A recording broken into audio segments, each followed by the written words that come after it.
Homeworld, Deserts of Kharak is a sci-fi RTS from Homeworld universe. The story is actually a prequel to the classic Homeworld games 1 and 2 that take place in space, but this tells the story of the discovery of the Kharak object, which is an anomaly deep in the southern deserts, and your company must set out across the dunes to find an anomaly that will determine the fate of the entire species. And you're going to take a control of a command carrier and your main hero in a buggy, Rachel. You will produce both land and air vehicles, from nimble light attack vehicles to massive heavyweight vehicles.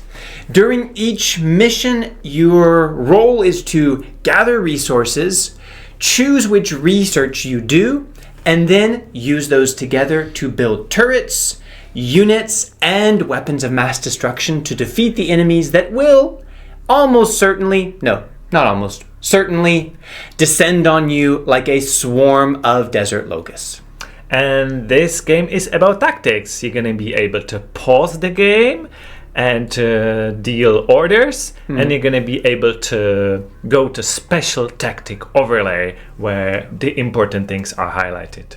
An important factor in the tactics is the topographical details. You do have a big advantage if you're above your opponent. You can hide behind the dunes and create ambushes. You can create choke points with the landscape, so it's very important in each mission to pay attention to what kind of landscape you are in. Overall, the campaign comprises 13 missions with 3 difficulty levels that vary quite a bit, and the overall campaign will take about 10 hours if you're relatively skilled with RTS games. Out of the campaign, there's also a skirmish where you can put AIs, and there's multiplayer, which you can play up to 6 players against or together, and there are 4 sides to choose from. You can even customize the colors, and it's pretty cool.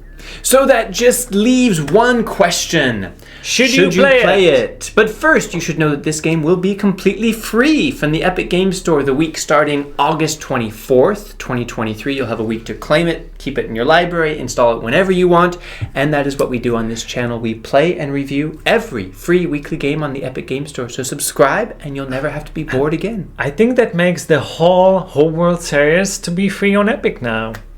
Almost. I think there's one more. Third is coming. It's coming next year. So I am a fan of Homeworld.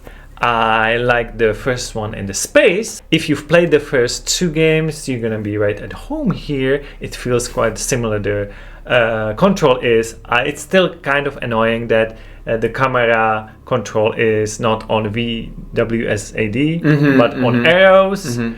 But otherwise, it's so much better on controls. The visual's good, nice.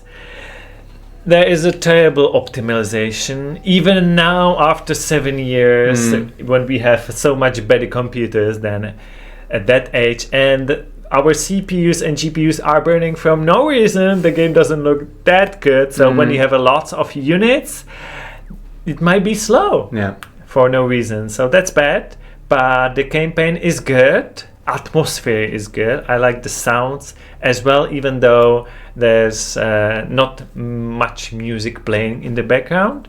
But overall, I will say yes, you should play it if you are RTS fan, especially on Epic, because we get rarely RTS games on Epic. And this is a decent one. It's not the best one, but it's a decent one. I mean, I agree with all of that. Those are all important points, and I am an RTS fan. I mean, I played Command & Conquer, Age of Empires, like many hours in these games. A difference, though, if you're a classic RTS fan, the difference is here you are not building buildings. It does get a little bit repetitive every time to have to go out and collect resources. It's a different way of thinking about a strategy game.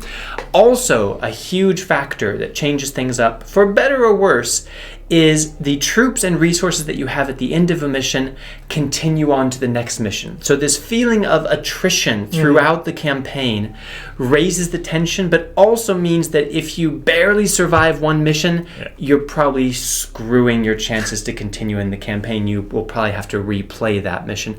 But this sense that exactly what you have from the previous mission that you're continuing on this epic quest across the desert is a really interesting addition to the campaign story that was not the best, but was an interesting kind of engaging story as well.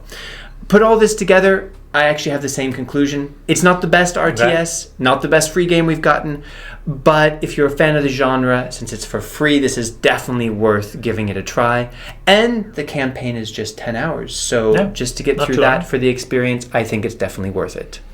Well, that's interesting that both of us are saying yes, because to the Homeworld collection, we were quite more divided. So if you haven't watched that review, maybe you should watch that next. Right up here. And stay tuned for more reviews of free games. Hope to see you next time. Bye.